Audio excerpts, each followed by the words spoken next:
보면 KS에서 A가 이제 기본이고 그 다음에 이제 F가 토건과 관련된 부분이다라는 것들이니까 그런 내용들, 그리고 L은 뭐 유업과 관련된 부분들이다라는 거 정도 보시면 되겠습니다.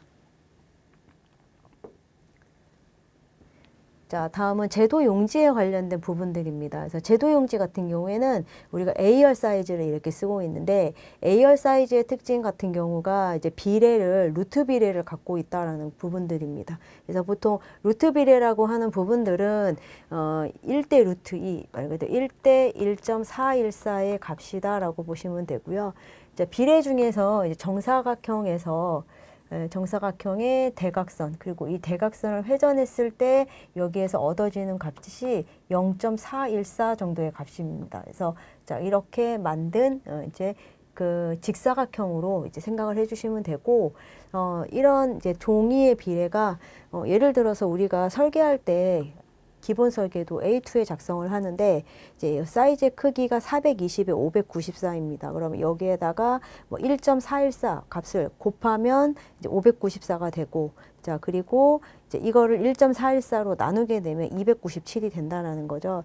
그래서 이제 전체 종이 용지를 이렇게 큰 한 장을 가지고 이렇게 우리가 규격화대로 자를 때 이거를 버리는 부분 없이 이렇게 자르게 될 때, 자르려면 필요한 사이즈가 이제 요렇게 사이즈가 된다라고 보시면 되거든요. 그래서 이제 보통은 A2가 기본 설계도를 작성을 할 때 쓰는 용지라고 생각을 해주시면 되고, 그다음에 A1과 A0 같은 경우에는 실시 설계용으로 이렇게 사용이 되게 됩니다. 그리고 이제 서류 같은 경우에는 A3 사이즈로 이제 서류를 작성한다라고 알아두시면 되겠습니다.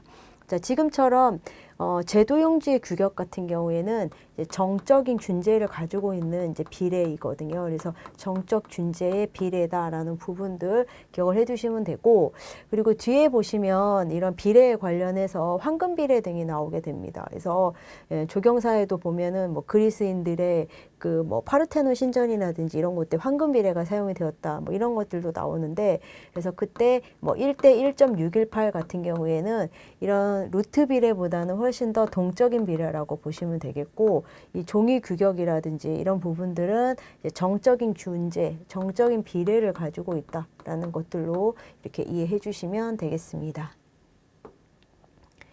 자, 그래서 제도 용지에서 A열 사이즈하고 B열 사이즈 이제 이렇게 규격인데, 시험에서는 A열 사이즈 크기라든지 이런 부분들 시험에 출제가 다 됐던 부분들이거든요. 그래서 알아두셔야 되겠고, A0 사이즈 같은 경우에는 전체 크기가 이제 1제곱미터 정도에 가깝다라는 거죠. 전체 크기가. 그래서 이걸 반 나눴을 때 A1 사이즈고, 다시 반 나누면 A2 사이즈, 이렇게 이제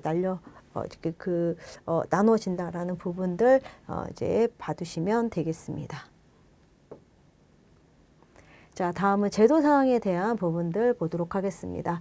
자, 첫 번째, 이제 제도에서 우리가 사용이 되는 이제 도면 같은 경우에는 일반 수작업의 경우에 이제 트레신지가 사용이 됩니다. 그래서 트레신지를 이제 아무것도 없는 트레신지를 우리가 제도판에 붙이고 이렇게 윤곽선도 그리고 한다라고 생각을 해주시면 되고, 자, 여기서 보면 이제 A2 용지를 이제 우리가 도면을 붙였다라고 가정하시고요. 자, 붙일 때는 길이 방향을 좌우 방향으로 놓은 위치를 이제 기준으로 한다. 그래서 420에 594죠. 420에 594.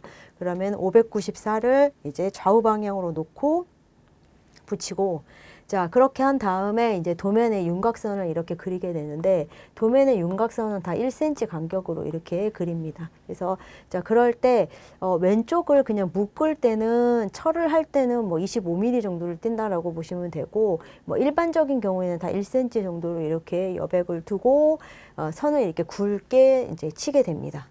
친다.